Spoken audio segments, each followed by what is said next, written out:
¿Por qué? ¿Para qué? Ajá. ¿Y cuándo deberíamos de hacer una evaluación forense? Una evaluación forense se utiliza, por ejemplo, se requiere desde la autoridad ver las habilidades y capacidades que tiene cada persona para poder criar a los hijos. ¿Quién es el más apto de los padres? ¿Quién tiene las habilidades o las capacidades para poder estar al cuidado de los mismos? Pero que realmente los psicólogos lo que hacemos es ver cuáles fueron las implicaciones o reacciones que tuvieron después de un evento traumático, casi.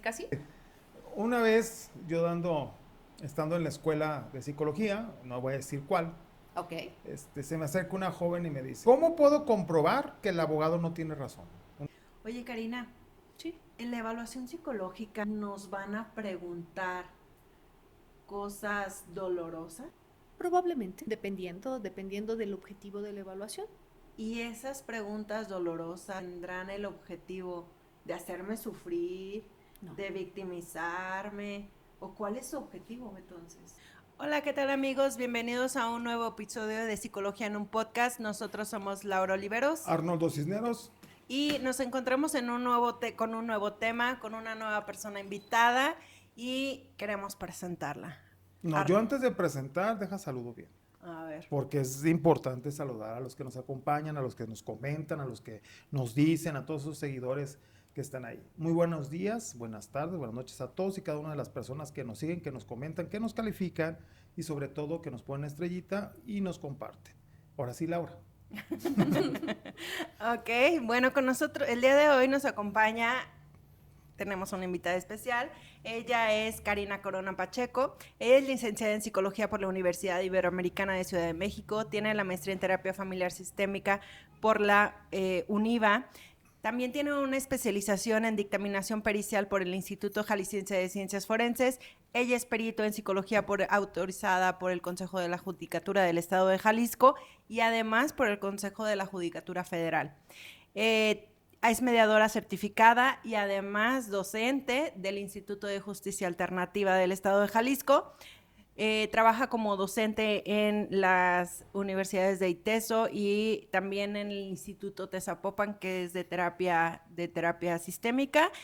Cuenta con más de 10 años de experiencia en dictaminación pericial. Bienvenida, Karina. Muchas gracias, Laura. Muchas gracias, Arnoldo. Karina, un placer tenerte con todos nosotros. Aquí estamos. Arnoldo, ¿y de qué nos va a hablar Karina? Pues se dice, se acontece que nos va a hablar sobre la evaluación psicológica forense. ¿Qué tal, eh? Ok. Karina, ¿qué es una evaluación psicológica en el ámbito de los juicios, en el ámbito forense, en el ámbito jurídico? Híjole, bueno, pues vamos empezando en esta situación. A mí me gustaría empezar por decir qué es una evaluación. O sea, una evaluación, de hecho, es un proceso en donde hay una metodología para obtener resultados y brindarlos o ponerlos a servicio de un propósito, obteniendo información precisa. Entonces, a partir de eso, cuando nosotros vamos a la evaluación dentro del ámbito jurídico y forense, estamos también obteniendo información que nos solicita ya sea el juez o alguna de las partes para que la autoridad pueda brindar conclusiones especializadas, contundentes, con información clara y verídica y apoye las sentencias que ellos dan. Bueno, habrá personas que no sepan nada del ámbito jurídico. Ok, a ver. ¿Quiénes son las partes, Karina? A ver, bueno, vamos a desarmarlo de esta parte. Cuando nosotros estamos involucrados en un juicio, hay una persona que demanda y hay una persona, o sea, una actora y una demandada, ¿sí? Entonces, cualquiera de esas dos personas que están involucradas pueden solicitar el uso de los servicios de un perito, ¿sí? Ese perito va a hacer una evaluación.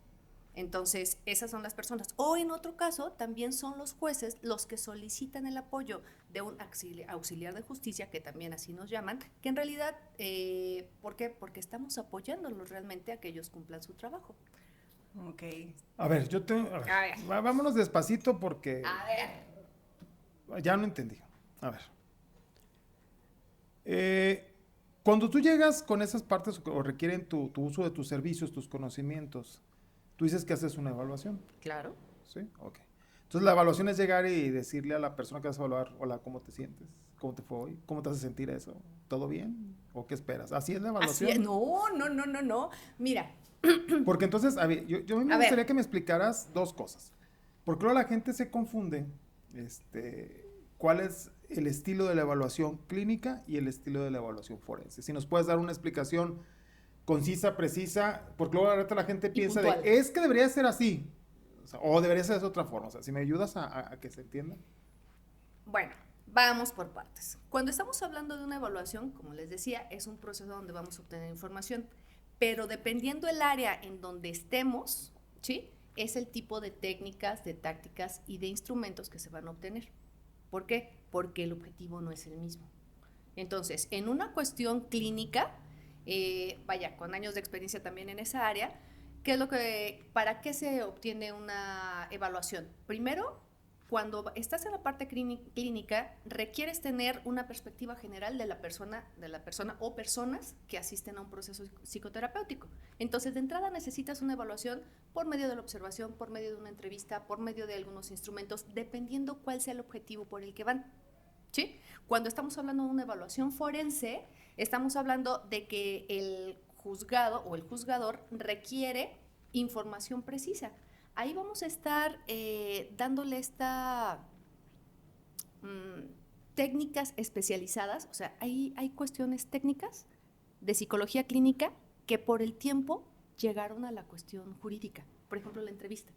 Pero no por eso llegamos y haciendo esta empatía normal que generamos en clínica, ¿no? No, o sea, sí llevamos la entrevista, pero vamos a obtener información precisa, concisa y puntual que se necesita.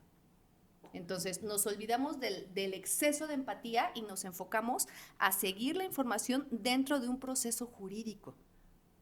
Entonces, se quita un poco la sensibilidad, pero se aumenta la objetividad. Híjole, Karina, nos van a decir que somos fríos y crueles. Y A veces, ay, no. Ya no siento nada al hacerlo a ver. contigo. Ajá. ¿Cuál sería como esa diferencia en el objetivo que tenemos en la psicología clínica y en la psicología jurídica, diríamos, o forense? Ok, cuando estamos hablando de la psicología clínica, generalmente llega una persona primero por voluntad, generalmente, o en ocasiones también los mandan de la escuela o por una carta de recomendación, pero generalmente van porque necesitan ellos y quieren hacer un cambio, generalmente por una crisis o un dolor o un malestar que están padeciendo en ese momento. ¿Sí? O conocer un diagnóstico. O conocer un diagnóstico. O sea, hay múltiples motivos por los que puedes llegar. Sin embargo, cuando estamos llegando a... Entonces, cuando llega una persona con una necesidad emocional, el tipo de acercamiento que se le da es humano, es cercano. ¿Sí? Pero cuando estamos hablando de un acercamiento jurídico, ¿qué es lo que se requiere? Las partes generalmente están en conflicto. Entonces, de entrada, por ejemplo, hablando un caso de una pareja que se está en proceso de divorcio, generalmente se mantiene un conflicto. Por tanto, el perito o el psicólogo tiene que ser neutro, más que frío, neutro, para poder obtener la información sin sesgo, porque en algunas ocasiones las personas buscan quedar bien. Okay, o tener un beneficio legal al respecto. Ubicamos, por ejemplo, que en la psicología clínica tenemos tiene el objetivo de establecer un diagnóstico, de conocer el contexto de lo que pasa para implementar un plan de intervención, claro, un tratamiento o generar a partir de ahí habilidades en la persona. Sí. Mientras que en la psicología o en la evaluación psicológica para forense, los procesos judiciales, estaríamos dándole o conociendo el contexto, pero para que se tome una decisión en los juzgados, ¿no? Ahí me lleva a la pregunta muy clara para que nos comprenda la gente que nos está escuchando, que no son profesionistas o profesionales del derecho de la psicología. ¿Para qué utilizar una evaluación psicológica en los procesos judiciales o legales? Porque lo que me dices, ahorita el ejemplo que me pusiste es entre clínico, la entrevista clínica, la entrevista forense, me sonó así como que una de las partes dice, tienes derecho a hablar siempre y cuando no me haces inoportuno o me parezca bien, ¿no? Así como bien delimitado. No me contradigas. No me contradigas, ¿no? O me sonó a la de, pídeme perdón porque no quiero estar enojado contigo, ¿no? O sea, entonces ese conflicto. Entonces, ¿para qué entonces tendríamos que utilizar la evaluación psicológica forense en una dinámica judicial? ¿Cuál sería el objetivo? A ver, replantéala, por favor.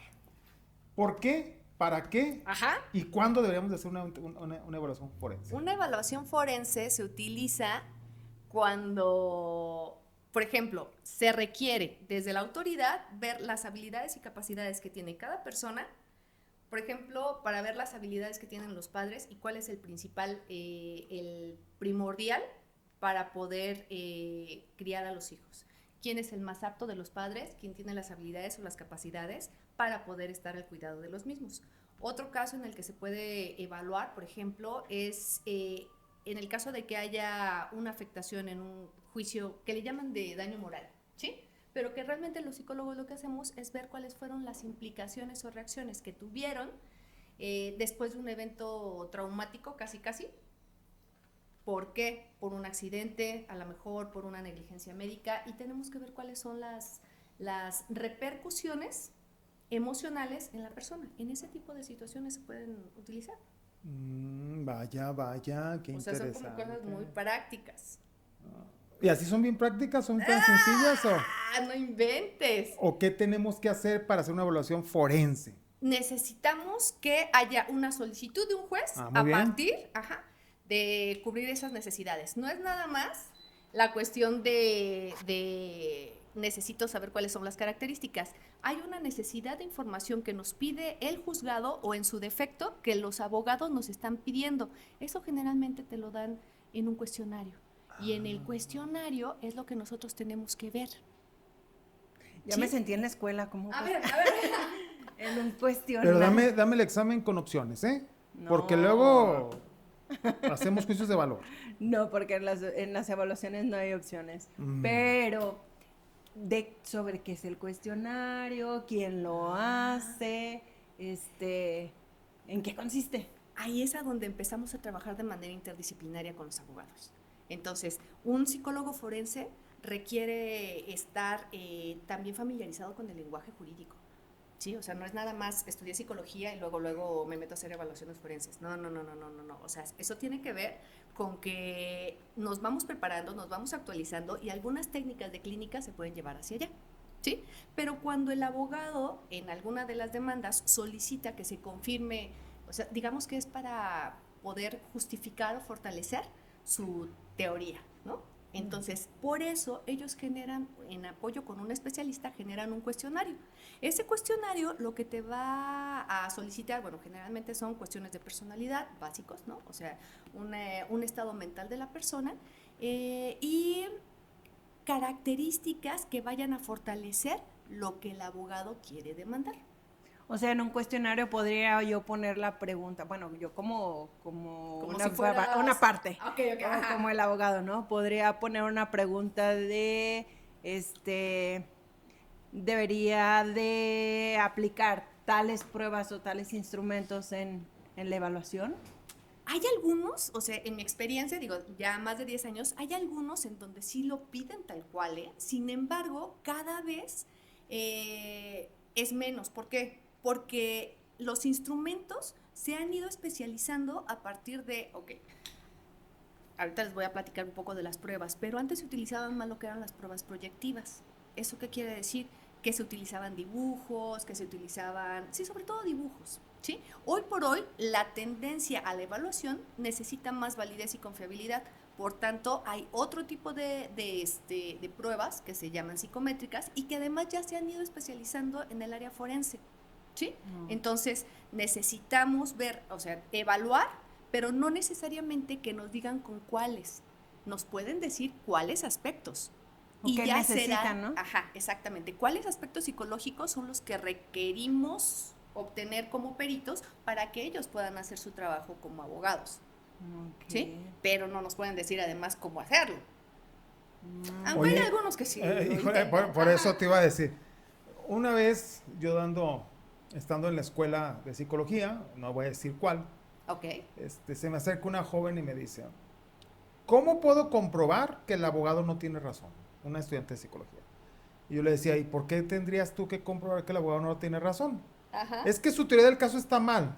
Y yo decía, ¿y qué es una teoría del caso? Por lo que él piensa que debe de ser el proceso judicial. Y dije, a ver. A ver. O sea, ya no entendí, porque entonces el psicólogo es todólogo, es abogado, es psicólogo, es perito, es astronauta, entonces Y sí hay vuela. y vuela, ¿no? Y flota a 30 centímetros. Entonces, por lo que me estás diciendo, el perito trabaja con el abogado Sí, desde el marco de lo que quiere comprobar el abogado. correcto. Desde la, iba a decir la parte porque se va a redundar, desde el puesto que te tocó jugar, ya sea perito del juez, perito del demandado o perito De la parte actora. de la parte actora. Entonces, por eso es importante ponerse de acuerdo. ¿Cierto? Correcto. Ay, Ahí es la cuestión a donde hacen esta intersección de las disciplinas. En el área familiar, vamos a poner 2 ejemplos, porque yo sé que es muy amplio Sí. y el podcast, sí necesito que quede bien claro por la gente que nos ve. ¿Es lo mismo trabajar en materia penal y en materia familiar? ¿Una evaluación forense? No. ¿Por qué no? Pues sí, ¿qué? Es O lo sea, mismo. O sea, ah, ante los ojos de la mayoría pareciera que seguimos haciendo lo mismo. Sin embargo, no lo es. Porque en el área penal, de entrada, ya los juicios son orales. En el área familiar no siempre son así. Estamos haciendo la transición. Entonces, la forma de evaluar, por ejemplo, ahí va. Hacemos la evaluación y en un juzgado familiar, en la mayoría, todavía se rinde un dictamen, es decir, terminamos con un documento. Un documento a donde todo lo que se hizo metodológicamente se plasma y entonces eso lo entregas. Y cuando nos piden en otra etapa del proceso que rindamos el dictamen como peritos, ¿qué quiere decir? Que entonces vamos a ir a explicar todo eso que hicimos durante la evaluación y nuestras conclusiones. ¿Ok? Cuando nosotros llegamos al área penal, también se solicita la información, ¿sí? Nosotros como peritos los realizamos. Sin embargo, hay peritos que finalmente hacemos el documento para poder estructurar el pensamiento. Sin embargo, nos lo piden de forma oral. Ajá. Entonces, hay peritos que se acomodan más, ¿no? Haciendo una presentación. ¿Por qué? Porque lo que se le quiere es dar agilidad a la resolución, al proceso y por tanto a la presentación de los resultados. Entonces, son habilidades, estamos hablando de un mismo proceso de evaluación, pero no estamos hablando de la misma forma de presentación. Oye, Karina, ¿una evaluación psicológica se puede hacer en 2 horas, en el parque, ¡Santo en el Dios! juzgado? O sea, ¿cómo se lleva a cabo? ¿En qué consiste? Ok. Qué interesante pregunta. Porque estamos hablando otra vez, ¿no? O sea, yo soy muy a favor de lo que es la metodología. Porque a final de cuentas, la psicología como tal es una ciencia. Entonces, cuando nosotros cuando nosotros vivenciamos la psicología forense es porque estamos certeros en la metodología que se requiere para dar los resultados confiables y que se tomen decisiones a donde hay personas de por medio. Entonces, basándonos en la metodología, yo no puedo hacer un experimento, ¿sí? O una evaluación en un parque. Se podría, pero la confiabilidad es mínima, ¿sí? Entonces, se requiere un espacio a donde se cuiden la ventilación, la iluminación. Por ejemplo, si no hay buena iluminación, va a cambiar. Si le vamos a poner que lea y no hay luz, pueden alterar los resultados. Si quiero hacerle una entrevista, pero de repente, no sé, es muy noche, pues no va a llegar con la misma capacidad de respuesta, ¿sí? Entonces, necesitamos cuidar las características del espacio, de los tiempos y de la edad también de las personas que se van a evaluar, de la edad y las características, ¿sí? A un niño no se le puede pedir que vamos a hacer una evaluación de 8 horas. Pues no. ¿Y en adultos sí podemos evaluarlo durante 8 horas? No, claro que no. Oye. Hay peritos que sí hacen Sí, evaluaciones sí, largas, sí. pero separadas en bloques. ¿Por qué? Porque la atención del ser humano, o sea, está investigado y documentado. O sea, no te va a durar más de 90 minutos haciendo una misma actividad. Entonces, aun cuando sea por periodo, o sea, en segmentos las evaluaciones, que muchas veces así se hace para los niños, niñas y los adolescentes, tendría que ser por periodos y con espacios de descanso. Ok. A ver, pero yo ahí tengo una controversia y un debate. No tienes una crisis. No, todavía no, y es lo que quiero evitar, porque luego... Okay. Porque eso te preguntan en el interrogatorio, Sí. cuando te estás presentando tus resultados, eso es lo que te preguntan, ¿no? A veces la dinámica no es los resultados, sino cómo llegaste a esos resultados. Exacto. Yo ahorita escucho que me dices, bueno, es que se puede hacer en bloque, pero una de las primeras situaciones, ¿sería adecuado? ¿Por qué? Cuando alguien llega a una valoración jurídica forense, ¿por qué digo jurídica forense? Porque tiene que ver con procesos, procedimientos y tiene que ver con métodos forenses, ¿no? La psicología jurídica tiene toda una estructura y se divide en muchas ramas. Si yo tengo una evaluación, hay veces que podemos citar a los dos a las dos partes juntas, ¿no? Si es materia familiar, ¿no? Pero si hay una situación de una duda razonable o que puede ser una persona que puede cometer alguna situación o alguna infracción o otro delito, pues lo separas, ¿no? Pero el eso de citarlo, me encontré una vez un archivo donde decía, citarlo a las 9 de la mañana Arnoldo. A las 2 de la tarde descanso para que se vaya a comer y regresa a ser evaluado otra vez a las 4 de la tarde y termina a las 9 de la noche. Eso para mí se me hace una carga emocional de concentración y atención que para mí sería un sesgo. Correcto. O sea, entonces, ahorita que te escucho decir en bloques, yo no estaría tan de acuerdo, ¿no? O sea, o ¿a qué te refieres? Hay ocasiones, hay personas, digo, igual, con respecto a la metodología de cada quien. Sin embargo, cuando hablo de bloques es, por ejemplo, hablando de un adulto podrían ser 4 horas un día y 4 horas otro día. Bueno. ¿Sí? Para que pueda tener, ojo, y hay una de las recomendaciones que se solicitan y que en lo personal también les comento es precisamente como simplemente el estar en un proceso legal es un estresor. Y además, saber que van a ser evaluados para lo que sea, es otro estrés. Entonces, si yo lo que les recomiendo es duerman lo mejor que puedan, ¿no? Hidrátense y coman. O sea, que lleguen con el estómago no tan lleno. Exactamente, pero porque si no les va a dar sueño. Ajá, ok. Con lentes si necesitan lentes. Exacto, sí. Porque van a leer, me supongo. Sí, van a estar leyendo y, por ejemplo, también se les solicita que si toman medicamento, recuerden llevarlo y recuerden tomárselo. Y decirle a la persona que está evaluando también que están tomando algún medicamento. Claro, porque se les solicita que lleven la receta, o sea, si es automedicado, bueno, es algo complicado, pero si es con receta médica, que lleven la receta también. ¿Por qué? Porque nuestro comportamiento puede cambiar a partir de los medicamentos que estemos tomando, ya sea algo temporal o algo crónico, pero nuestro comportamiento cambia. Ok. Oye, no. Si yo estoy tomando, y ahorita me lleva un cafecito. Hola, soy Arnoldo, soy adicto a veces, ¿verdad? Pero bueno.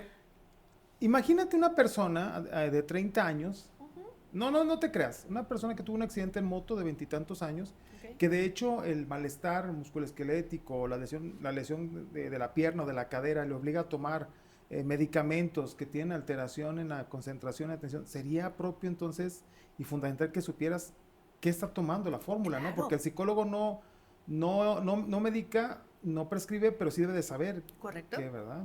Correcto. De hecho, esa es parte, o sea, digo, en las diferentes currículas en las universidades hay en ocasiones de manera obligatoria, a veces de manera optativa, pero es indispensable hoy por hoy, cuando nosotros nos enfocamos al área jurídica, tener conocimientos de farmacología. En ocasiones, insisto, está en la currícula, en ocasiones no. Sería bueno que estuviéramos cercanos a esos temas, porque una cosa, o sea, te puede alterar, hay algunas fórmulas que te pueden alterar la vista, que ves borroso. Hay algunos medicamentos que por dolor te dicen no maneje, tenga cuidado, no utilice máquinas pesadas. ¿Por qué? Porque la concentración o empiezan a marearse o empiezan a tener la vista borrosa por efectos secundarios de la misma medicación. Entonces, si vas a llegar a hacer una evaluación psicológica, que es, yo les comento, es como la foto de ese día, ¿no? La foto de ese día. No hay ni bueno ni malo, es la foto de ese día.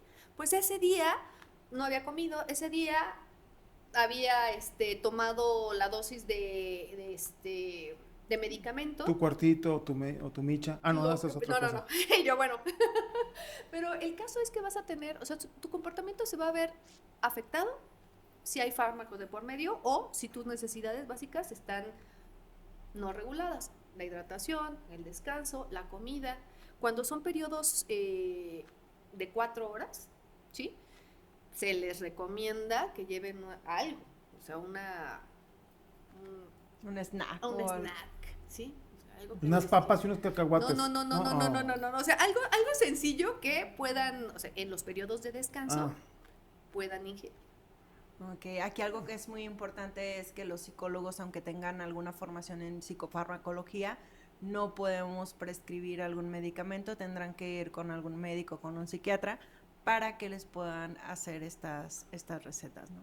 Bueno, en esta situación que venimos hablando ahorita de evaluaciones familiares, pero en penales, ¿qué debemos de tomar en cuenta cuando hacemos una evaluación en el ámbito penal?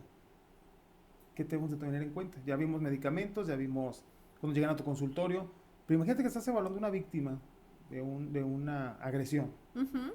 ¿Qué es lo que tendríamos que tomar en cuenta? Bueno, se tiene que tomar en cuenta otra vez. Vayamos desde la metodología. El eje es la metodología. Y segundo, también la seguridad para la víctima, ¿sí? Es decir, como bien decías, no podemos estar juntando al imputado con la víctima. ¿Por qué? Pues porque probablemente... O al presunto, ¿no? O al presunto. Porque el presunto está Sí, vinculado, al presunto. ¿no? De la presunción de inocencia, pues. Porque podríamos estar poniéndola a la persona en una situación alterada. Por tanto, las evaluaciones serían alteradas. ¿Por qué? Porque de facto estarían frente a un estresor. Vamos a poner un ejemplo y aquí quiero hacer esta especificación porque habrá personas que digan, ¿sabes qué? Vengo del trabajo, como en cualquier materia, ¿no? Vengo del trabajo o incluso una persona privada de la libertad, no he comido, no dormí bien. ¿Realmente es imposible hacer la evaluación en esas condiciones? ¿O solamente tenemos que considerarlas, describirlas, como tomarlas en cuenta? Idealmente, otra vez, o sea, en el escenario ideal tendría que estar en las mejores condiciones posibles. Pero la realidad... Sin estrés, no. No, pues no. Nuestra hermosa ciudad. Entonces, la realidad es que muchas veces salen de trabajar y corren para llegar al horario que señaló el perito, ¿no?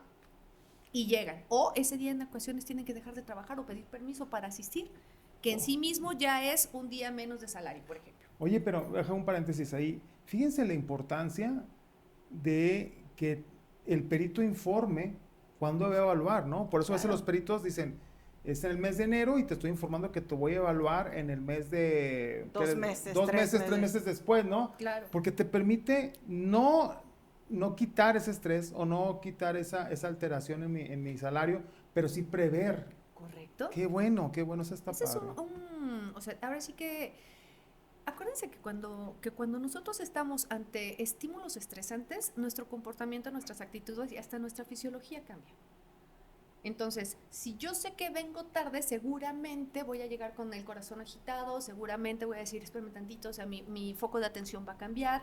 Por eso, disminuir en la medida de lo posible los estresores alrededor de la evaluación va a ser en beneficio de la persona, más allá de la evaluación. O sea, primero de la persona, porque llega más tranquila, a algo que de por sí pudiera ser estresante. Y segundo, como bien dices, lo ideal, pues se queda en lo ideal. La realidad es que de todas maneras llegan estresados y se les da, por ejemplo, se puede trabajar con espacios de pausa. ¿Sí? ¿Esto qué quiere decir? Entre una evaluación y otra, estos espacios de separación que generan un poco mayor de atención y además disminuyen el estrés. La pregunta es, ¿entre una evaluación y otra o entre la aplicación de un instrumento u otro? Entre la aplicación entre un instrumento y otro. Okay. Para que puedan pasar al sanitario, para que puedan tomar un poco de agua. Entonces, por eso es importante, antes de iniciar la evaluación, entonces sería, ubicar un tipo de lesión, ubicar un tipo de operación, malestares, incomodidades, alteraciones en su sistema nervioso o gripa, ¿no? Podría ser, ¿no? Porque a veces lo más simple podemos traer alguna complicación. Oye, Karina, a ver, entonces explícame algo. ¿Por qué se dicen, los que saben, los estudiosos así como tú, que en materia penal se evalúa un hecho y en materia familiar se evalúa una dinámica, un contexto? Que no es lo mismo, es un proceso judicial, no es un proceso de evaluación. O sea, ¿por qué tanta diferencia? ¿Por qué esa...? Porque en uno estamos hablando de un delito. ¿O un presunto delito? O un presunto delito. Ah, ok. Sí. Entonces, a partir de esos hechos que puedan formar un presunto delito, es que se vincula toda la dinámica alrededor. ¿Ok? Y en la otra es la dinámica. Pero el delito como tal se conforma a partir de características específicas de un delito. Entonces, tenemos que conocer las características del delito para saber cuáles son los factores o los lineamientos que tenemos que evaluar como peritos. Fíjate Bueno, que- creo que en materia familiar no estamos hablando de un delito, Correcto. que esa es una de las principales diferencias, Arnoldo. O sea, como prevenir un delito podría ser también en materia familiar o tampoco. Pues no solamente prevenir el delito, porque habrá ocasiones en las que ni siquiera se llegue a eso. Voy a poner de ejemplo, a lo mejor una convivencia de unos hijos con sus padres, entonces donde no hay un delito, pero sí se tienen que tomar decisiones por parte de los juzgadores. Oye, pero si, a ver, pero si me Después. dices que yo soy una persona agresiva, vamos a ponerle como lo dicen, que soy una persona agresiva, y entonces, Pero eso no es un delito. ah, pero entonces Es una no- característica nada más. es lo que le llaman riesgo, ¿verdad? Pues sí, Entonces, pero ¿para qué? Ajá. y si tiene que ser para convivir con mis hijos, aunque yo tenga una situación de conflicto con mi expareja, o mi ex concubina, o mi ex esposa, ¿eso me impide convivir con mis hijos? En la evaluación, o sea... A ver, y ahí vamos a ir como a los puntos más finos. Todo ser humano tenemos características agresivas, ¿sí? De Biológicamente. mí no vas a estar hablando, ¿eh? Espérame. Ah, no, nada. O sea, biológicamente. Está hablando de ti, de Ah, mí, de ah, todos. perdón. Biológicamente hablando, el ser humano tiene reacciones agresivas. Ahora, esa forma de agresividad se puede convertir en violencia o no. ¿Sí? Si esa agresividad es una forma de poner límites, eso es bueno. Sin embargo, si eso se manifiesta en gritos, en golpes, en empujones, ok, entonces estamos hablando de un riesgo mayor de la convivencia de las personas menores de edad con el supuesto padre, ¿no? O madre. O madre. ¿Y eso cómo se evalúa entonces? O sea, ¿cuál sería la forma de evaluar? ¿El riesgo? Ujú. Ok, bueno, hay diferentes formas. Sin embargo, hay instrumentos estandarizados para generarlo, pero además tenemos que identificarlo a partir de una entrevista como la parte sociocultural e histórica de la persona a partir de la familiaridad con la violencia o con el maltrato, ¿sí? Esa es la parte cultural y social y de personalidad, pero también tenemos que ver el temperamento, el temperamento que es fisiológico. Oye, Karina, hace ratito nos hablabas de estandarización, de validez, de confiabilidad, pero bueno, cuando llegamos a una evaluación, no le vamos a decir, ¿me puede decir la validez y la confiabilidad de esto? Pero, ¿cuáles serían esos indicadores que yo, como una persona que va a una evaluación psicológica, diría, esto, no sé de los instrumentos, pero esto es lo que me dijeron en el podcast, coméntenos, Ajá. que podría ser una prueba, un instrumento o algo que tuviera esa validez, esa confiabilidad o estandarización? Ok, bueno, antes que otra cosa, y me da mucho gusto, la verdad es que lo vayan puntualizando. ¿Por qué? Porque para poder hacer evaluaciones, estamos hablando ahorita de jurídica, bueno, de forenses, pero también hablando de clínicas, tienen que ser personas que tengan estudios específicos, que tengan un título que los respalde. ¿Por qué? Porque los instrumentos no es nada más te doy una hojita y a ver qué se me ocurre preguntarte o a ver qué se me ocurre que dibujes. No, o sea, es realmente, tiene todo un respaldo académico, quien sepa cuáles son los instrumentos, cómo se aplican, cómo se interpretan y para qué se usan. Entonces, estamos hablando de que si alguien llega, por ejemplo, en el ejemplo que estás diciendo, a un consultorio a solicitar una evaluación clínica, ¿sí? Primero tendría que ver que quien lo va a evaluar sea alguien certificado, es decir, que sea un psicólogo con título y además con experiencia, con conocimiento y experiencia acerca de la aplicación de pruebas, para empezar. ¿sí? Ahora, que lo quiero para ver cuáles son, cómo está el desarrollo de mi hijo. Ah, bueno, pues adelante. Entonces tendría que estar especializado en la valoración de este tipo de personas, ¿ok? No podemos todos hacer cualquier cosa. ¿Por qué? Porque el comportamiento humano y las características del ser humano son tan amplias. Oye, pero ya gasté en mi prueba. Ya la fui, la compré, ya me puse a leer, ya vi cómo se aplica y cómo se califica. ¿Eso no es suficiente? No, definitivamente Les voy a regresar no. la prueba que acabo de comprar. Porque otra vez, y ahora sí que complementando lo que me decía Laura, o sea, finalmente tenemos diferentes instrumentos y cada vez los instrumentos son más especializados. O sea, unos son para evaluación neurológica, otros para desarrollo, otros para personalidad, otro para sintomatología, otro para todo eso y además en el área forense. Oye, entonces, el resultado de una prueba no es el diagnóstico. No. Entonces, ¿qué sería un diagnóstico? Okay. ¿Una evaluación forense? En una valoración forense, finalmente, lo que se hace es elaborar, levantar la información por medio, insisto, de diferentes técnicas que tenemos que dominar, que tenemos que conocer, y además hay algo a lo que le llamamos el análisis. El análisis ahí es bien importante, porque vamos a cruzar los resultados de diferentes instrumentos. Ah, son no solamente de una. Correcto. O sea, Correcto. si voy y me dicen, aquí dibuja a una persona, y luego te voy a hacer una entrevista, como ahorita, y entonces me dicen, ya, con esto tengo tus resultados. Oye, ya, ahí estaríamos hablando de la confiabilidad. ¿Por qué? Porque estamos hablando, ojo, y ahí me voy a meter en otro tema, que es el tipo de pruebas, ¿no? Cuando estamos hablando de pruebas proyectivas, estamos hablando de que un sujeto está interpretando lo que otra persona hizo y pudiera existir la posibilidad de ambigüedad en el resultado. ¿Sí? Okay. Que tú puedas ver algo diferente a lo que yo estoy viendo en el mismo dibujo. Oye, pero si ya dibujé mi mono con zapatos de pico, ¿qué? No es que tenga problemas. Ya le puse Podemos orejas. encontrar generalidades, ¿sí? Pero ojo, aquí en la evaluación forense ese es el punto, que necesitamos que no importa quién haga la evaluación, tendríamos que tener los resultados más constantes, consistentes entre los peritos que estamos evaluando la misma situación.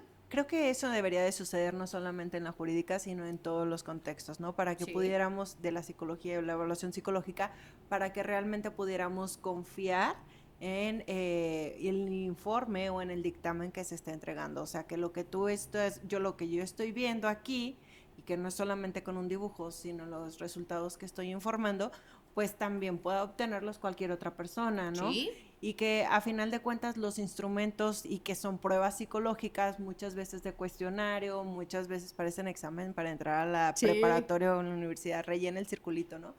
Esos pueden darnos mayor certeza de la información que se está dando, ¿no? Uh-huh. Entonces. Oye, pero, a ver, es que eso me produce un gasto, Laura, Karina, o sea, la verdad, yo quiero evaluar, ganar dinero y ya, ¿no? O sea, pero el comprar una prueba me genera un gasto fuerte. Sí. Sí, pero ¿qué no es más sencillo? Comprar una prueba, le saco copias y ya se lo doy y listo. Digo, o si no agarro un cuestionario que me encontré, una tesis que me gustó, le fotocopio, la paso yo bien bonita así en compu y se la aplico y ya, o sea, ¿no es mejor? Me va a dar algo. Sí. Va a dar Oh. A ver, llega a suceder. Entiéndeme. Sí, Oye, llega a suceder. La Sí. pregunta es, ¿debería? No. O sea, si ustedes llegan con alguien y les No. da una copia, A ver, empiecen a dudar de la validez de sus resultados. ¿Por qué? Porque muchas veces la hojita está mal fotocopiada. Simplemente, o sea, estamos hablando o sea, más allá de que si una copia está bien hecha o no, estamos hablando de la actualización de la prueba.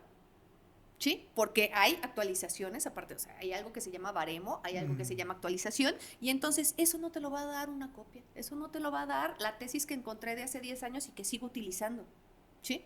Entonces, otra vez, estamos hablando de que la disciplina de la psicología forense avanza rápidamente y tenemos que estarnos actualizando y tenemos que estar invirtiendo en pruebas, sí, y tenemos que estar invirtiendo en capacitación, en actualizaciones, sí, por supuesto, pero es parte ahora sí que de esta área de la psicología. De hecho, no cualquiera podría ser peritos. O sea, en una convocatoria te solicitan que al menos tengas, hoy por hoy te piden que al menos tengas 5 años posterior a tu cédula. Ajá, a tu cédula profesional y además experiencia. No se pierdan nuestro episodio, si no lo han visto, sobre peritos. Entonces, justamente en lo que nos habla. Entonces, si llegan con una copia, le decimos, ¿la contestamos? No. Ok, le decimos, ¿tiene la original que me pudiera pasar? Exactamente. Pero yo soy Carlitos, el que trabaja en la oficina de paquetes y dulcecitos. O sea, ¿cómo voy a saber que es una hoja original o una prueba original? ¿Cómo puedo saber? Bueno, para empezar, los protocolos o las hojas de respuesta pueden ser de 2 maneras, ¿sí? Unas son aplicadas en línea y otras son en físico, en una hoja. Bien decías el ejemplo, se parecen a los exámenes de la universidad, ¿no? O sea, sí, porque hay bolita, rellena.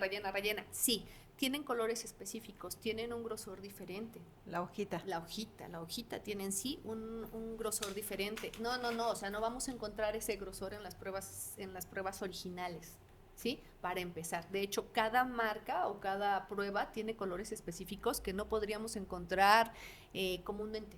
Pero ya la saqué la copia en un centro copiado Bien lindo. bien padrulis, ¿no? Pero no, o sea, empecemos a dudar, o sea, pongamos, yo creo que no solamente como especialistas, sino también en la población que nos esté escuchando, claro, como usuario, tenemos que si vamos a invertir en una evaluación que no son baratas, ¿sí? Porque como bien decías, pues uno estudia para hacer este tipo de evaluaciones, también es cierto que requerimos solicitar congruencia en lo que me estás cobrando y en lo que me estás brindando, ¿no? Entonces, además es una cuestión ética.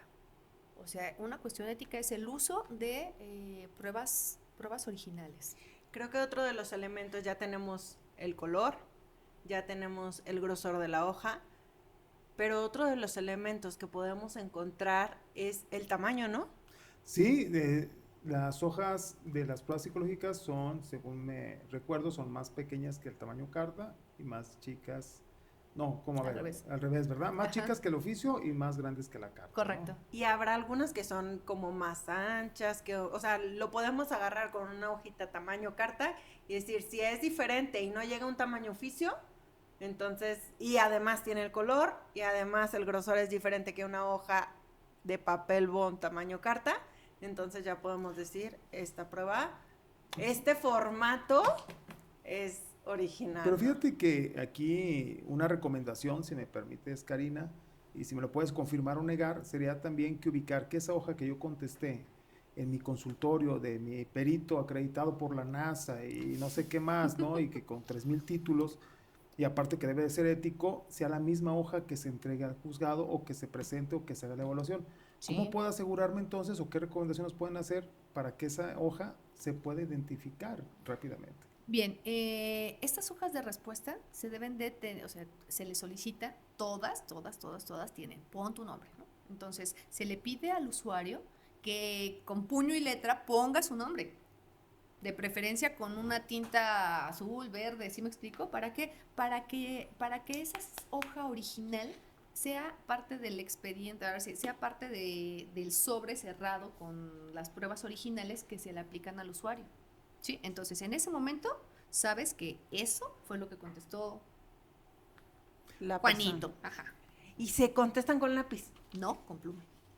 Siempre con pluma, o sea, yo no, si me dicen, aquí está su lápiz para que lo conteste y aquí está su borrador. Otra vez, para poder ampliar, o sea, de hecho, en las instrucciones, en algunos instrumentos te dicen, utilice pluma, ¿sí? Ok. Hasta el momento, de las que yo utilizo, ninguna dice conteste con lápiz, para empezar. Pero segundo, o sea, sí te pueden decir circúlelo, rellénelo o táchelo, eso sí. Pero ¿para qué? O sea, además, en cuestión de confianza del proceso metodológico, ¿qué pasa si yo lo contesto con lápiz? Es más fácil que le borre y le cambie. Y cuando es con pluma, es más complicado, ¿estamos de acuerdo? Se nota que algo pasó ahí. ¿Sí? Entonces, otra vez, para poder cuidar la seguridad de la información con la que posteriormente se va a tomar una decisión legal y a donde muchas veces pueden existir menores de por medio, Caray, pues hay que cuidar todo el detalle en el proceso y uno de esos es la pluma. Desde ahí. Fíjate que yo agregaría la huella digital. Sí. Yo agregaría la huella digital, no sé, agarren cualquier dedo, o el que les guste más, el del RAID, o el del señalamiento, o el grosero, el del anillo, no lo sé. Pero yo siempre recomendaría poner el dedo índice derecho y plasmarlo en su prueba, ¿no? También. Y firmarla, ¿no? Alguna vez tuvimos una actualización de peritos y nos pidieron que firmaran con tintas rojas o verdes, y a veces que fueran de ciertas características de tinta, porque era más difícil poderlas reproducir en un fotocopiado de última generación. O sea, se veía cuál era la original y cuál era la copia, ¿no? Sí. O a veces hasta moradito, ¿no? O moradito, exactamente. O sea, mucha gente a veces está con la dinámica que es una falta de respeto, que pues sí, pero es una dinámica de seguridad y confiabilidad. Correcto. Y viabilidad, ¿no? Ok, ya entendimos, o nos faltaría algo, Laura, sobre la evaluación o en el transcurso de la evaluación. Porque yo me gustaría preguntarle aquí a nuestra experta, antes de iniciar la evaluación, ¿debemos de pedir un consentimiento informado? Sí, es necesario, es obligatorio. Otra vez, estamos hablando de que el proceso es metodológico. ¿En todos los casos se necesita el consentimiento? Sí.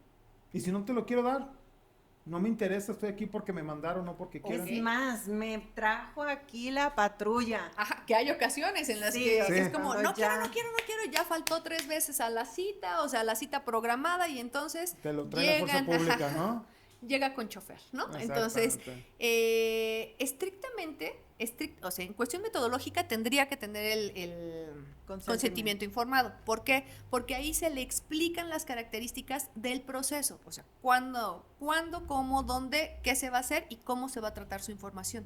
Entonces, es parte ahora sí que es parte de la información que tiene descrito el consentimiento. Cuando vienen por parte del juzgado, podríamos suponer, ojo y entre comillas, podríamos suponer que vienen a sabiendas de que ellos lo solicitaron, si fue por parte, y que vienen de manera voluntaria. Pero hay ocasiones en que la pericial es solicitada por el mismo juez, entonces no necesariamente vienen por convicción. Aún así, se requiere firmar, sí, ya sea firmado o en verbal. ¿Por qué? Porque las entrevistas tienen que ser videograbadas. ¿Sí? Y ahí también en el consentimiento informado tendrías que tendrías que informarle que se utilizará su voz y su imagen para el procedimiento y que posterior a eso se guardará todo en un dispositivo y se entregará al secreto del juzgado. ¿Por qué? Porque es información personalísima. O sea, finalmente las respuestas originales, lo que te dijo acerca del hecho o de su contexto de vida. Sí. Ok, entonces, por ejemplo, Arnold, ¿alguna vez tú has evaluado a una persona con que llevaron o te llevaron con el uso de la fuerza pública? Mira, no sé bueno, sí, de hecho, para mí sería como el pan de cada día. A veces te llegan los fines de semana, no respetan horarios, simplemente te hablan y te dicen, ahí voy, usted es el perito fulano de tal, sí, ahí voy, me dicen. Y a veces hasta me los traen con pijama o me los traen con ropa de dormir o me los sacaron del trabajo, ¿no? Entonces, de hecho, aquí en el consultorio tengo una batita o agua o comida, porque a veces está... Pero lo interesante está de que siempre llegan renuentes, ¿no? Entonces, lo que se hace es el consentimiento informado, videograbado y aparte escrito, ¿no? Porque a veces, pues sí, la gente lleva enojada, se le explica para qué va a hacer, pero hay un debate aquí. ¿Las pruebas se deben de entregar al juzgado? Antes de que pasemos a ese punto, pues déjate explico también un poquito. A mí en alguna ocasión me tocó evaluar eran unas personas menores de edad que uno de sus papá o mamá no querían llevar a sus hijos a evaluación, entonces lo que hicieron fue traerlos no con la patrulla, pero sí con el agente social. Entonces, en este caso, como el padre o la madre no querían firmar ese consentimiento, pues lo que hicimos o lo que yo hice fue explicarle este consentimiento al agente social y que como su representante de los niños niñas que vinieron, ellos firmaron este consentimiento porque a final de cuentas era su representante legal en el proceso judicial, ¿no? Oye, en estos casos no puedes dejar al representante social, como le llaman amorosamente, el de procusocial, de niños niñas, ¿no lo podrías dejar en la evaluación? Digo, porque al final de Sí. cuentas sería como una fe, ¿no? De lo que está sucediendo. Del Sí, Estado. así es. Nada más ese consentimiento pues será firmado por otras personas, no estrictamente por la persona que se había negado, había sido renuente a participar en el proceso de evaluación. Entonces, generalmente cuando se hace de esta forma, las personas están presentes al momento que se les explica y, bueno, si acepta la persona firmar que le explicaste, pues lo haces, pero si no, también lo puede firmar quien trajo a esa persona por una instrucción judicial. O sea, la patrulla no va a ir por ellos porque le dio la gana, ¿no? Fíjate que ahorita que hago un paréntesis, en ocasiones son apoyados por estos mandatos judiciales, no por la policía municipal, bueno, en algunos casos así, pero me ha tocado mucho que son apoyados por la fiscalía, ¿no? Y ellos a veces, cuando los buscan o los traen, son como muy mañaneros y los municipales muy de tarde, no sé si te has fijado, como un dato curioso, ¿no? Los de la fiscalía se me llegan como muy temprano y los municipales como que ya como a 5 o 6, ¿verdad? Digo, bueno, pero ahí está como un acervo. Ajá. Ok, entonces,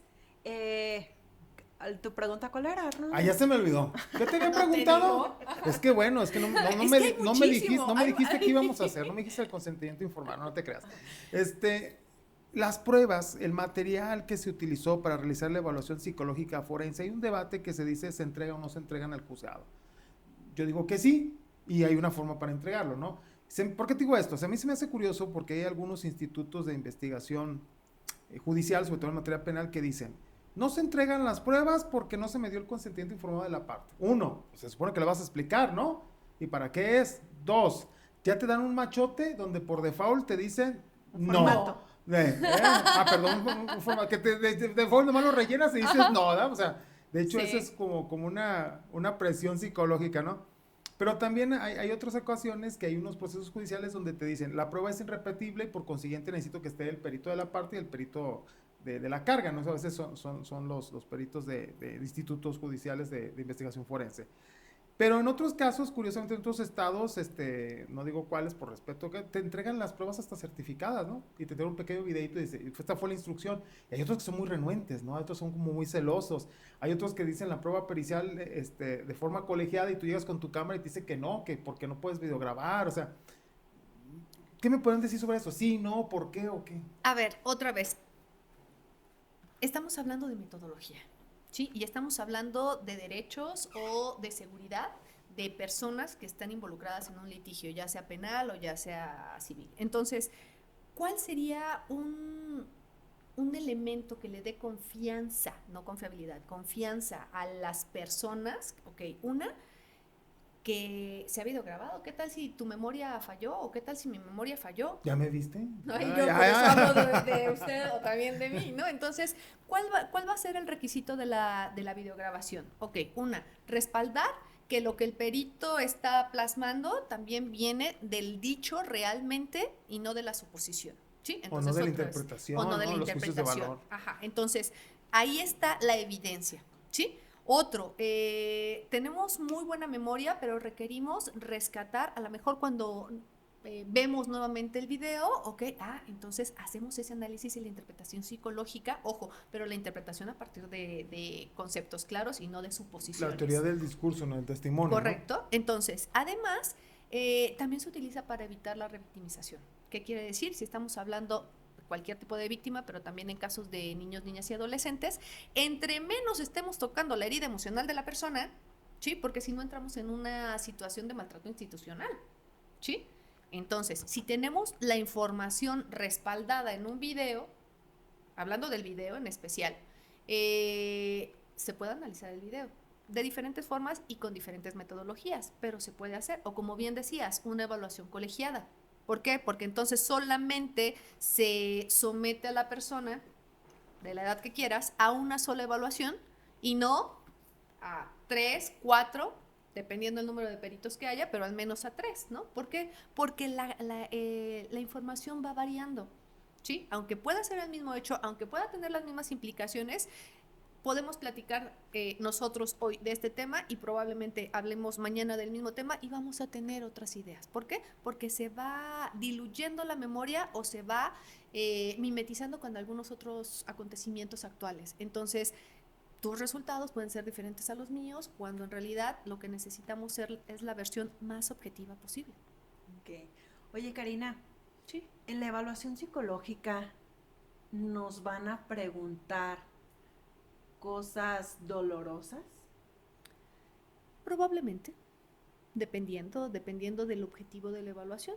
Y esas preguntas dolorosas tendrán el objetivo de hacerme sufrir, No. de victimizarme, o cuál es su objetivo entonces. Ok, generalmente cuando están las personas involucradas en un litigio es porque hay un conflicto de intereses o, como bien decías, en cuestiones familiares, pues hay una dinámica que reestructurar. Eso en sí mismo, la reestructura de una familia, puede ser dolorosa para algunas personas.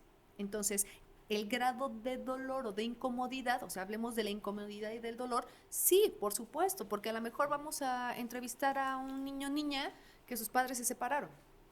Claro que muy probablemente brinque 1, 2, 3 lagrimitas, ¿no? O a lo mejor diga extraño a mi mamá o extraño a mi papá. O te puede decir, hoy vivo más feliz. O vivo más feliz. O sea, pero hablando de que suponiendo dolor. pudiera doler. Ah, ¿no? perdón, Ok, me equivoqué. suponiendo, porque hay Me unos que equivoqué de también están evaluación, perdón, sí. Entonces, claro que se van a tocar puntos sensibles, ¿sí? Pero no es para que caiga el evaluado o la evaluada en una crisis.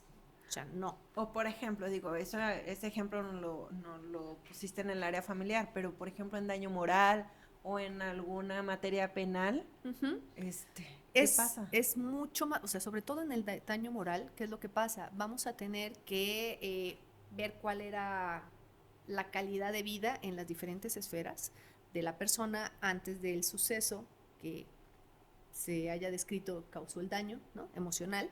¿Qué pasó durante el momento y qué pasó después? Entonces, cuando hablemos del durante, pues claro que va a ser tocar el recuerdo, ¿sí? Y si hubo implicaciones a lo mejor de nivel emocional o pérdidas de familiares o pérdidas de algún miembro del cuerpo, claro que va a haber un post-trauma, como le podemos llamar, ¿sí? Al ver que, por ejemplo, perdió una de las extremidades, ¿no? O poder empezar a ver cómo era su vida el antes y el después. O sea, sí hay ese dolor emocional. Oye, ahí es a lo que no, para las personas que nos siguen, es como decir, estoy evaluando el daño al proyecto de la vida, ¿no? Correcto. Y aquí vienen dos vertientes, por ejemplo, en materia civil, en la dinámica de daño moral, trabajas la dinámica, el proyecto de la vida, lo que lo dejé de hacer, lo que tendría que hacer, lo que pude haber hecho, la situación de mi proyección, el camino en donde voy, fue coartado, fue limitado, fue diseccionado, y lo que no llegó a hacer. Pero otra cosa también que me parece importante, lo que los abogados llaman como el daño punitivo, ¿no? O la justicia terapéutica, que tiene que ser, ¿cómo le digo a esa persona que hizo esa infracción que no lo vuelva a hacer? O sea, que también le quede ese aprendizaje, tal vez de una forma punitiva, una forma como de escarmiento, como castigo, para que no lo vuelva a hacer y esa conducta no se vuelva a repetir. Entonces, por eso es importante hacer preguntas que pueden incomodar, que pueden parecer un poco insensibles o pueden hacer recordar el hecho. Correcto. Que causa esa alteración psicológica y que no me gusta hablar de él, pero yo necesito contextualizar entre las pruebas, entre la narrativa y la descripción, ¿cierto? Sí, correcto. O sea, ¿es necesario tocar esos puntos sensibles? Sí. ¿Que cada persona va a tener un gradiente diferente de sensibilidad o de dolor o de incomodidad, dependiendo lo crítico de la situación? También. O sea que en cualquier evaluación, no solamente psicológica, clínica o forense, en cualquier evaluación que tenga, en este caso, el objetivo de tomar una decisión o para el juicio o para un tratamiento, pues habrá ocasiones en las que lleguen y nos digan en qué consistió eso que te hizo sufrir.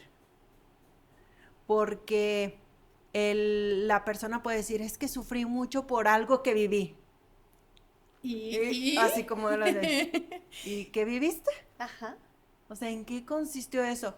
Es que no quiero hablar de eso porque me duele mucho. Pues sí, pero lo necesitamos para saber cómo vamos a intervenir o cómo te podemos ayudar o para poder tomar la decisión. Correcto. O sea, no es lo mismo que, digamos, pues es que me dolió mucho. Ajá. puede haberte dolido físicamente, puede haberte dolido socialmente, psicológicamente, emocionalmente. Y entonces es importante que las personas que realizan la evaluación o que realizamos la evaluación psicológica conozcamos a qué se refieren con esos hechos, cómo lo vivieron, porque no nos interesa tanto el hecho, Karina, creo que no nos interesa tanto el hecho, sino cómo se significó, Correcto. cómo se vivió, cómo se experimentó y se sigue experimentando y teniendo las secuelas de ese suceso. Sí, ahí ampliando lo que estás comentando. ¿Por qué? Porque a final de cuentas el hecho como tal ha sido observado o validado por diferentes instancias, a lo mejor hay diferentes peritos.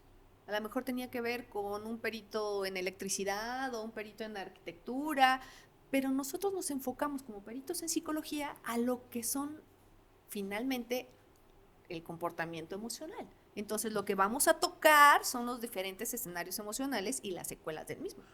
Fíjate que yo me tocó un caso, y que ahorita que me hablas, que fue muy, muy difícil, que fue un síndrome tipo estrés postraumático de postdemanda médico-legal.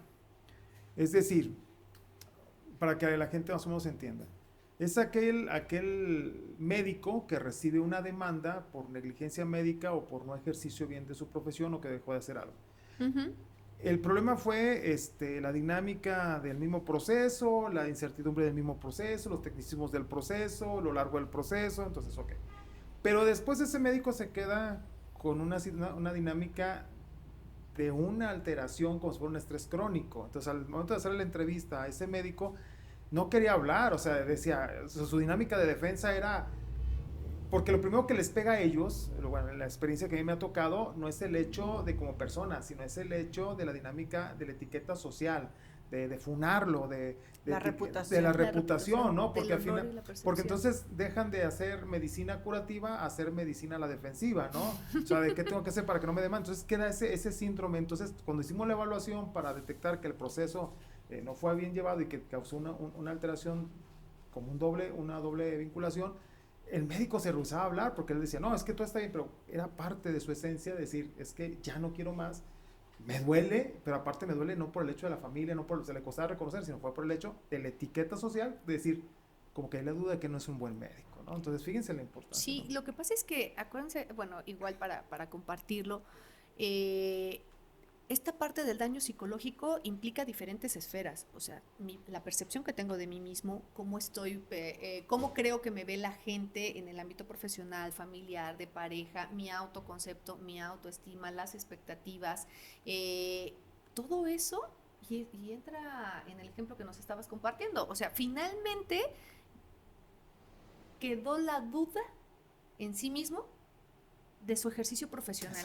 Exacto. Y eso tiene implicaciones a corto, mediano y largo plazo. Definitivamente. Oye, Laura, pero entonces, ¿cómo debemos de prepararnos, Karina? ¿Cómo debemos de prepararnos para llegar a una evaluación psicológica forense?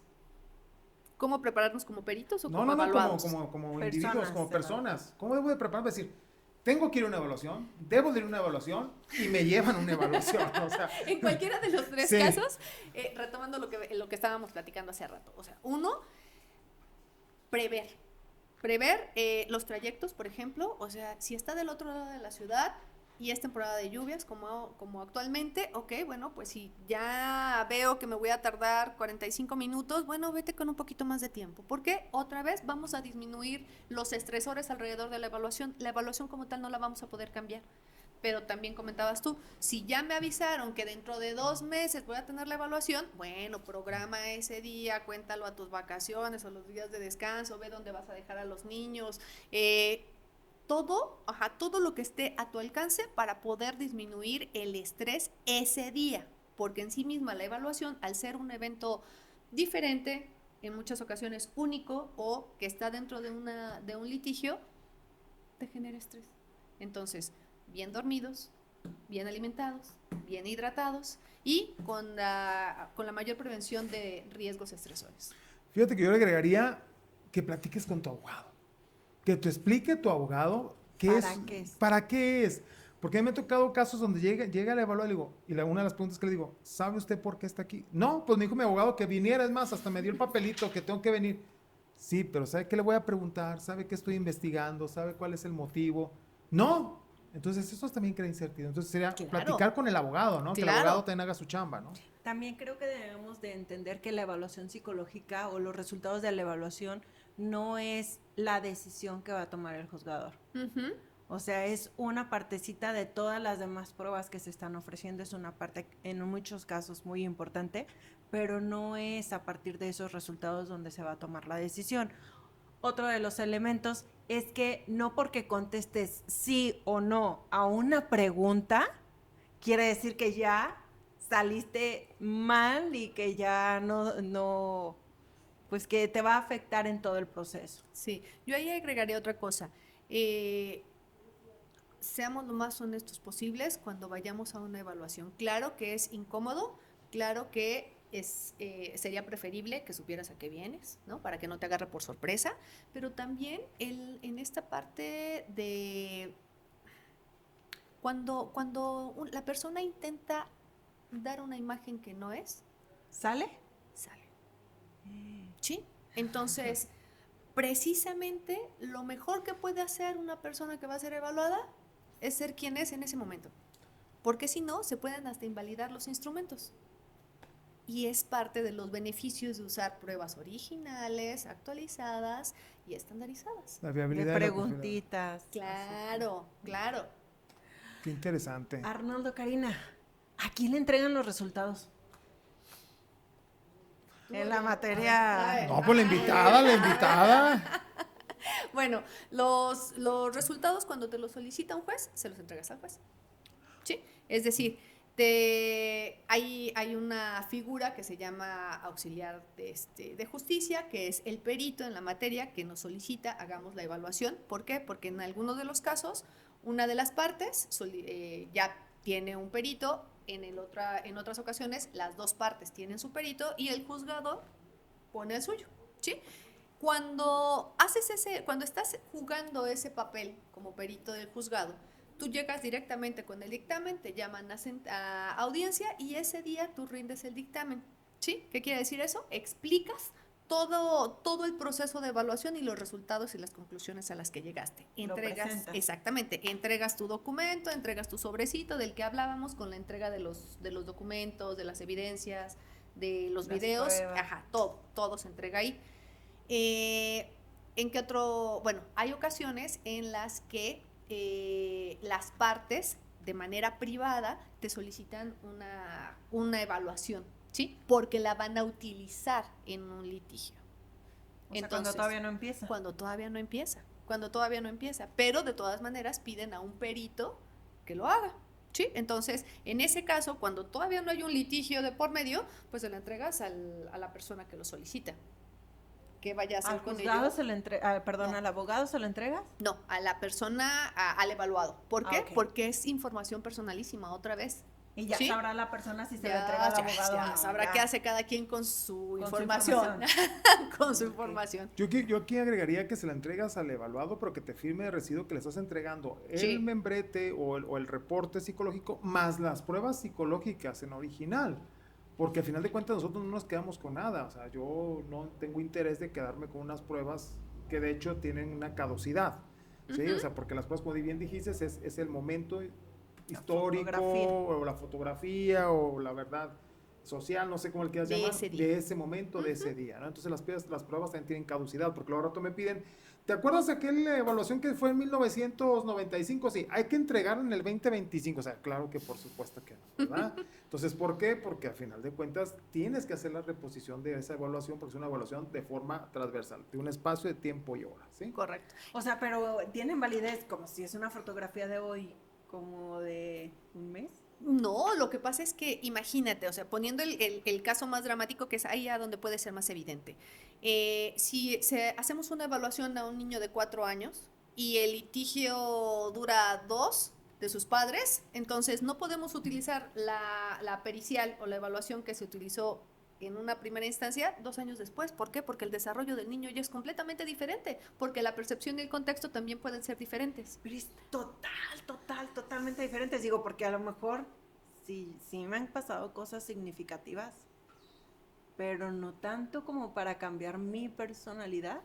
Bueno, es que ahí estamos hablando solamente del área de la personalidad. La personalidad se construye, ¿sí? A través del tiempo, a partir de las experiencias. Una parte tiene que ver con tu información genética, tu temperamento. Y si hay sucesos importantes o crisis de vida, pueden verse ligeramente alterados, pero es, digamos, lo más constante en la fotografía emocional del ser humano. ¿Sí? Okay, pero como todo mi nariz, lo demás, ¿no? O sea, a menos de que me haga una cirugía o me dé un gran golpe, pues va a cambiar. Exactamente, y con ese ejemplo yo me diría, si algo traumático sucedió en tu vida, claro que en la foto de mañana pues vamos a traer una fractura, ¿verdad? Ok, igual en la parte emocional. Muy bien, muy bien. Pues yo me resta solamente decir, Karina, ¿con qué te quedas el día de hoy? Híjole, con la posibilidad de poder compartir ahora sí que con todos los que ven el podcast, de poder hacerlo más evidente, tangible y además más cercano a la gente. ¿Por qué? Porque hay veces que una evaluación pareciera el temor, en la experiencia que yo he tenido, que van como si los fueran a fusilar. Y no, la verdad es que no. Es un acercamiento científico, no tan familiar, pero sí científico, de algo que es parte de un proceso que requieren, en el que están o en el que pidieron estar. Muy bien. Laura, ¿con qué te quedas? Con que no tengan miedo al proceso de evaluación. A final de cuentas es un proceso para conocer su contexto, para poder tomar una decisión que el juez la tomará en base a la mejor calidad de elementos, a los mejores requerimientos que se hayan expuesto, y también que busquen a personas que están calificadas para realizar la evaluación psicológica. Ya tienen algunos elementos como las pruebas, qué tipo de pruebas son las que tendrían que estar al pendiente, cómo cuidarse en el proceso de preparación para la prueba, y que no falten porque también sí, esto pareciera que no, pero nos da a las personas que digo, no solamente los evaluadores, o sea, si citas a una persona y no va, lo más lógico que digas es, esto no le interesa, ¿no? Arnoldo. Pues yo los espero aquí el próximo podcast, pero quiero que ubiquen dónde te pueden encontrar, Karina, dónde te pueden seguir. El contacto directo es el correo electrónico. Ajá, todo ¿cuál lo es? demás es karina.corona.p@gmail.com. Muy bien, entonces aquí estamos listos esperándolos, espero que sea de su agrado este podcast. ¿Por qué? Porque falta más. Esto fue el inicio de una evaluación psicológica forense, pero faltan las particularidades, faltan las situaciones de qué tipo de cuestionarios, faltan los tipos de delito, faltan la metodología, falta la aplicación de protocolos. Esperen más, coméntenos y muchas gracias. Laura. Muchas gracias, sigan el podcast, compártanlos, también coméntenos si tienen algún tema de interés, alguna duda o algún contacto que ustedes puedan requerir. Vean nuestros podcasts anteriores sobre periciales y sobre otros temas. Muchas gracias. Hasta luego. Gracias, hasta luego. Gracias, bye.